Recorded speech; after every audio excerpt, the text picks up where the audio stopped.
Hi అండి, అందరికీ నమస్తే. ఈరోజు వీడియోలో ఈవినింగ్ స్నాక్గా మిగిలిపోయిన అన్నంతో ఈ విధంగా బాల్స్ చేసుకోండి అండ్ వడలు చేసుకోండి.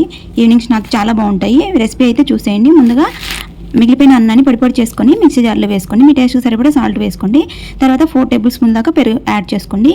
ఇవన్నీ వేసుకొని ఒకసారి మిక్సీ పట్టుకోవాలి. మధ్య మధ్యలో ఆపుకుని మిక్సీ పట్టుకున్నారంటే ఈ విధంగా తయారవుతుంది. ఎక్స్ట్రా వాటర్ ఏమీ యాడ్ చేసుకోవద్దండి. తర్వాత చిన్నగా కట్ చేసుకుని కొత్తిమీర, కరివేపాకు, పచ్చిమిర్చి, ఆనియన్స్ని చిన్నగా కట్ చేసుకుని పక్కన పెట్టుకోండి. తర్వాత 1 టేబుల్ స్పూన్ దాకా జీలకర్ర వేసుకోండి. 4 టేబుల్ స్పూన్ దాకా బొంబాయి రవ్వ, సోజీ రవ్వ అంటాం కదా, అది వేసుకోండి. 4 టేబుల్ స్పూన్ దాకా బియ్య పిండి కూడా వేసుకొని బాగా మిక్స్ చేసుకోవాలి. ఇవన్నీ బొంబాయి రవ్వ, బియ్య పిండి అనేది బైండింగ్ కోసమే, అంటే మనం ఇక్కడ మిగిలిపోయిన రైస్తో చేసుకుంటున్నాం కాబట్టి క్రాక్స్ రాకుండా ఉండడం కోసం ఇవి వేసుకుంటున్నాము.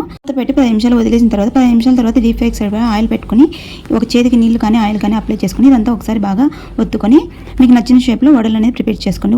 వడలుగా కానీ చిన్న చిన్న బాల్స్లో కూడా ప్రిపేర్ చేసుకోవచ్చు, పునుగుల్లా కూడా వేసుకోవచ్చు. నేనైతే వడల్లాను పునుగుల్లాను ప్రిపేర్ చేశాను. రైస్తో చేస్తున్నాం కాబట్టి చాలా జాగ్రత్తగా చేసుకోవాలి. కొన్ని టిప్స్ అయితే చెప్తాను, ఫాలో అవుతూ చేసుకోండి. మనం వేసేటప్పుడు ఆయిల్ అనేది ఖచ్చితంగా మరిగి ఉండాలి. తర్వాత మీడియం ఫ్లేమ్లో పెట్టుకొని వీటిని వేయించుకోవాలి. బాగా ఒక సైడ్ కలర్ వచ్చిన తర్వాత ఇంకో వైపు తిప్పుకోవాలి, లేకుంటే ఇవి క్రాక్స్ వచ్చి పగిలిపోయే అవకాశం ఉంటుంది. చూడండి, చూపిస్తున్న విధంగా ఇలా వన్ సైడ్ బాగా కాలిన తర్వాత ఇంకో సైడ్ టర్న్ చేసుకోవాలి, లేకుంటే ఇవి పగిలిపోతాయి. ఈ విధంగా 2 వైపులా మీడియం ఫ్లేమ్లో పెట్టుకొని వేయించుకోవాలి. క్రిస్పీగా వేగుతాయి, పైన క్రిస్పీగా లోపల మెత్తగా చాలా బాగుంటాయి.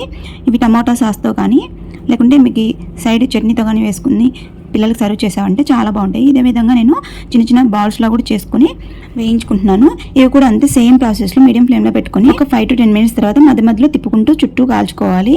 సో మీకు ఏ ప్రాసెస్ ఈజీ అనిపిస్తే అవి చేసేసుకోండి, చాలా బాగుంటాయి ఈవినింగ్ స్నాక్గా అయితే. నేను ఒక పక్క చేస్తుంటే తినేస్తుంటారు మా పిల్లలు. డీటెయిల్ రెసిపీ కావాలంటే నేను ఆల్రెడీ ఒక వీడియో చేసి పెట్టాను, కింద లింక్ ఇస్తాను చూడండి. చాలా మంచి రెస్పాన్స్ అయితే వచ్చింది. వీడియో నచ్చితే లైక్ చేయండి, షేర్ చేయండి. యూస్ఫుల్ అనిపిస్తే ఒక చిన్న లైక్ ఇచ్చి సబ్స్క్రైబ్ చేసుకోండి.